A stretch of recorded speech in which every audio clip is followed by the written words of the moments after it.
Well, I think it's a couple of things. I think first of all, I think for crowdfunding to prosper, or the platform to prosper, you need the right products on the platform, and you need many good ones, and probably you need a success case. So I think for Thailand, crowdfunding is at a very early stage where there are a lot of young aspiring entrepreneurs in Thailand who need or wants access to good funding, good long-term funding, or someone who would hold their hands, teach them skills and whatnot.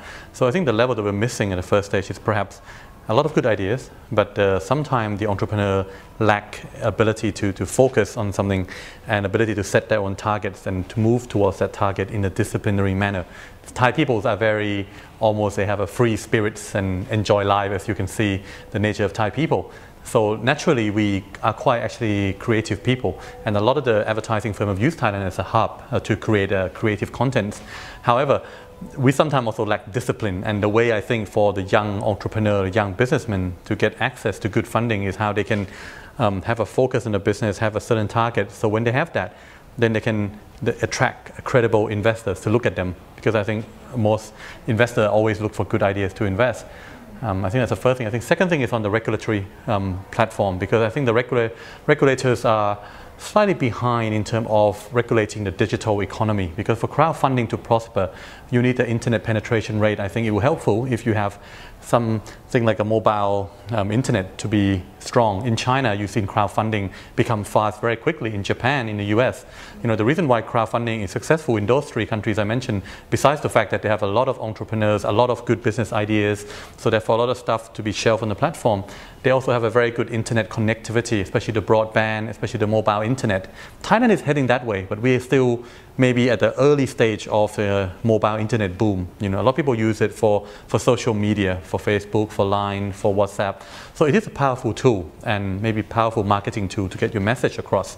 Now, how do you then use that effectively or have a proper regulation? Because at the moment in Thailand, as you may be aware, there is no regulation on a proper escrow account. So there is no Alipay, there is no PayPal, there's no proper payment system, even online yet. The government is trying to correct that. The government is working on a credible digital economy policy, whether on the hardware side, data center, and the backbone of it, and also on the software side and applications and whatnot. So I think once they are clearer on the financial regulations governing the crowdfunding and the platform itself, and also I think the returns on the crowdfunding investment is still being taxed at a personal income level.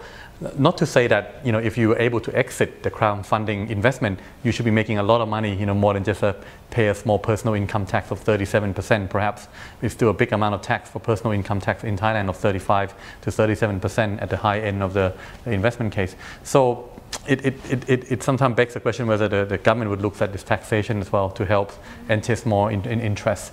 As much as promote the promotion of the crowdfunding, because it's a very little knowledge of what crowdfunding is and maybe how to be a successful crowdfunding investor, or how to look at and measure risk. I think also need some hand holding, or perhaps a teach-in class or a crowdfunding club to be formed and to progress in that direction. Okay. So do you see crowdfunding as a complement or a competitor to traditional banks? I think it's a complement more than a competitor. Sure, while some banks may view as a competitor in certain segment, it will be extremely small, because the big banks or even the small banks have bigger fish to fry. So hopefully crowdfunding should occur as a complementary, because every bank, I think, always look for good original ideas, always look for higher margin products to sell to their client, always look higher margin loans to be lent out to. And those are usually happen when it's SME, small medium enterprise firms. But sometimes most of the companies that qualify or need crowdfunding are the ones that banks have already rejected. So it's not really their crowd, so to speak. So the bank doesn't need those group of, or doesn't have the appetite, the risk appetite to cope with those really small microfinance level kind of businesses. So I think it's helpful that for a country to be sustainable on a growth path, and for a country like Thailand, which have a lot of entrepreneurs, for them to need a funding and have no one to go to. I think 8 out of 10 loans get rejected by big banks for the small business, and 5 out of 10 loans get rejected by smaller banks. So there's a lot of people who get rejected. Where do they go to? They don't want to go to loan sharks. Obviously, the government is trying to take the loan sharks out of the system. So I think crowdfunding would offer a nice complementary.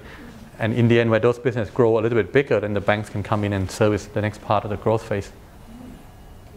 So finally, my final question: what is your experience with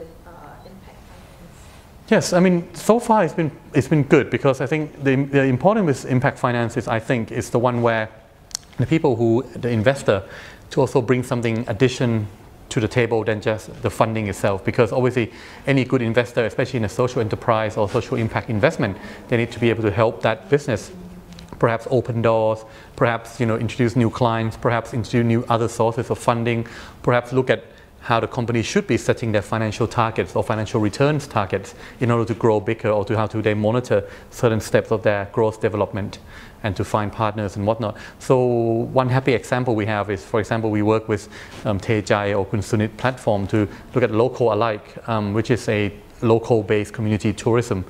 They were looking at both funding and both partners. So we were able to bring in some tour agent, but very boutique tour agent from Europe, to look at their platform and to bring Local Alike onto their platform to bring them more clients. And then later on we introduce them to more potential investor down the road. But I think the more important for those businesses is for them to care about running their operations, being entrepreneurial, being visionary, being passionate about their businesses first, before they didn't care about the money will follow once their business works.